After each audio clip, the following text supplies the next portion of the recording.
পুলিশকে আরো শক্তিশালী করুন, যাতে পুলিশ প্রশাসন কোনোভাবে আমাদেরকে হটাতে না পারে। এটা কিন্তু আমাদের কাছে খবর আসছে যে এই আন্দোলনকে ডিভাইড করে দেওয়ার চেষ্টা করছে।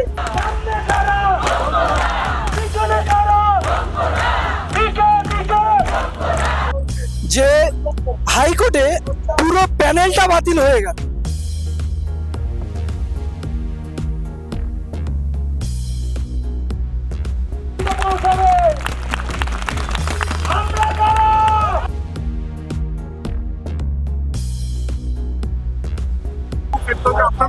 আমরা এখন সুপ্রিম কোর্টের বিচারাধীন, অতএব সিজিআই এর রিপোর্টই আমাদের শেষ কথা বলবে। দেখাই যাক, সুপ্রিম আদালতের ওপর আমাদের পূর্ণ আস্থা আছে। আমরা সেই বিচার ব্যবস্থার ওপর আস্থা রেখেই বলছি, আশা করি আমরা সুবিচার পাবো। ওএমআর সিটে আমরা যে আমাদের সাইন দেখছি ওটা আমাদেরই সাইন, আমরা দেখতে পাচ্ছি, তাহলে কেন আবার বলা হচ্ছে?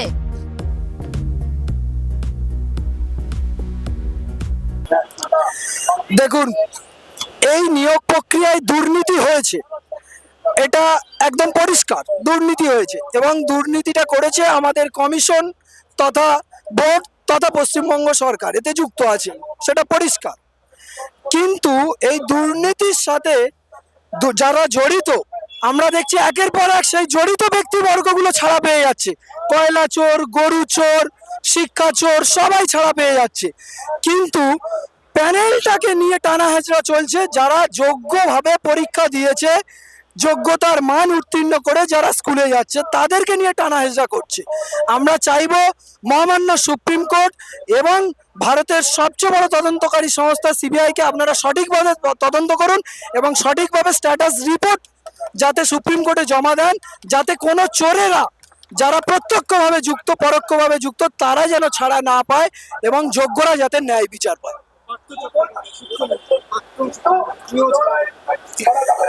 দেখুন, সেরকম তো শুনতে পাচ্ছিলাম যে পার্থ চট্টোপাধ্যায়ের 1 তারিখ বা 2 তারিখে জামিন হওয়ার সম্ভাবনা আছে। এখনো পর্যন্ত ডিটেলস আমার কাছে জানা নেই, কিন্তু পার্থ ছাড়াও যেগুলো জামিন হয়ে গেছে আমরা অবশ্যই জেনেছি, দেখেছি। কিন্তু তাদের বিরুদ্ধে ভুরি ভুরি অভিযোগ সামনে এসেছিল। কিন্তু কোন জাদু বলে তারা যে ছাড়া পেয়ে যাচ্ছে এবং কোন যে তদন্তকারী সংস্থা কিভাবে যে তদন্ত করছে সেটা আমরা বুঝতে পারছি না। তাই এখান থেকে আমাদের বার্তা থাকবে, যারা প্রকৃত দুর্নীতির সাথে যুক্ত তারা যেন, সেই সমস্ত অপরাধীরা যেন ছাড়া না পায়, তাদের যেন ন্যায্য বিচার হয় এবং যোগ্য প্রার্থীরা যেন চাকরিতে বহাল থাকে।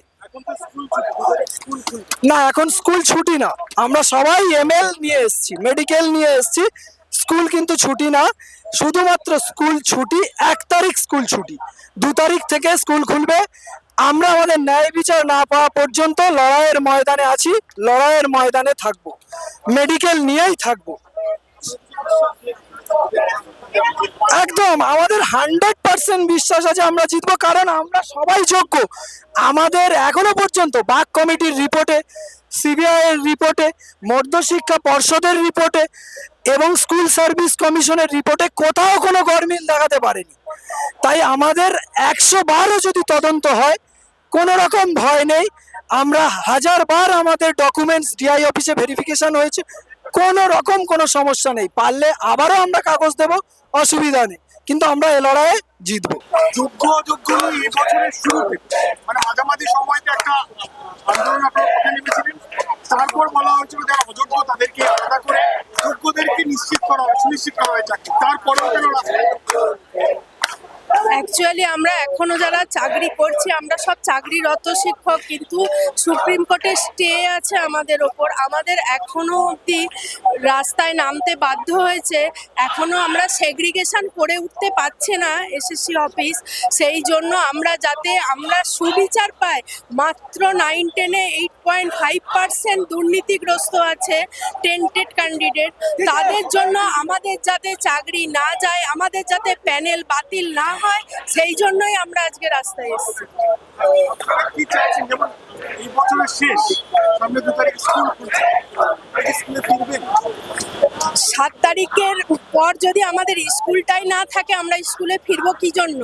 আগে আমাদের চাকরি সুনিশ্চিত হোক, তারপরই আমাদের স্কুল যাওয়ার প্রশ্ন। যোগ্য অযোগ্য একটা বিভেদ টেনে দিল, যারা অযোগ্য তারাও রয়েছে, যারা যোগ্য তারাও রয়েছে। এই বিভেদ থেকে সরকার পক্ষ কোথাও একটা জায়গা থেকে নিজেদের আত্মসিদ্ধির জন্য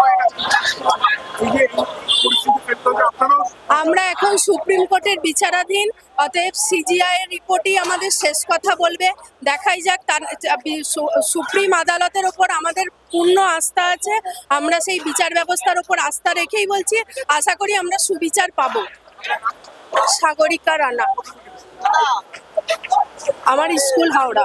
আপনার নাম কি? চিন্ময় মন্ডল, কোথা থেকে আসছেন? কল্যাণী থেকে। হঠাৎ কি হলো বছরের শেষে আপনাদেরকে পথে নামতে হলো? 2016 সালের এসএলএসটিতে আমরা চাকরি পেয়েছিলাম সমস্ত রুলস রেগুলেশন মেনে এবং মেরিটে এসে। তারপরেও আজকে 2022 সালের একটা কেস হয় এবং সেই কেসের পরিপ্রেক্ষিতে টেন্টেড আনটেন্টেড এই ব্যাপারটা সময়ে সময়ে আসতে থাকে। 2024 সালের একটি রায়ে, হাইকোর্টের রায়ে আজকে আমাদের চাকরি হারা হতে হচ্ছে। হঠাৎ করে কোনো কিছু অভিযোগ না থাকা সত্ত্বেও আজকে হঠাৎ করে চাকরি হারা হলে আমাদেরকে তো পথে নামতেই হবে, আমাদের আন্দোলনের পথ বেছে নিতে হবে। কারণ এসএসসি বোর্ড এবং রাজ্য সরকার যদি সঠিক মতো লড়াই না করে, সব কিছু প্রামাণ্য নথি থাকা সত্ত্বেও, উত্তর থাকা সত্ত্বেও তারা যদি কোর্টে ঠিক মতো লড়াই না করে, তাহলে আমাদের চাকরি হারা হতে হবে শেষ অবধি। এই অভিযোগটা তো ছিল আগে থেকে, ছিল মানে এই বছরের মাঝামাঝি সময়ে আপনারা পথে নেমেছেন। এই আন্দোলনটা আমরা দেখছি।